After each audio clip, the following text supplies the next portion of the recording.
রাজভবন, মহারাজ ধীরাজ বিরাট অট্টালিকায় থাকেন।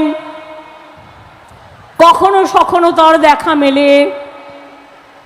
সংবিধান পোস্টটাকে আমি অশ্রদ্ধা করছি না, আমি সংবিধানটাকে সম্মান জানিয়েই বলছি।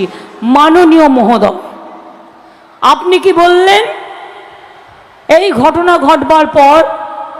এই একটা ঘটনা নয় মা বোনেরা, অনেক ঘটনা আমি অনেক দিন ধরে জানি। মহামান্য না, তাই কিছু বলতে পারছি না, শোভনীয় নয়। এসে বললেন আমি দিদিগিরি শুনবো না। আমি বলি দিদিগিরিও শুনতে হবে না, দাদাগিরিও শুনতে হবে না।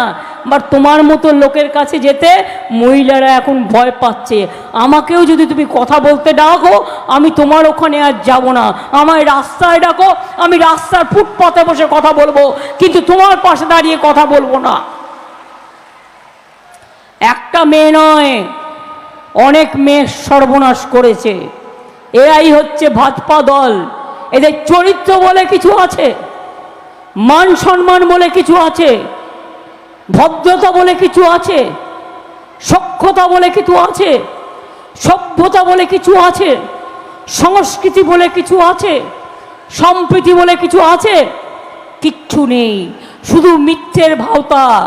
চোর ডাকাত গুন্ডাদের নিয়ে ভাজপা ওয়াশিং মেশিন, কালো নিলেও আর সাদা হয়ে গেল।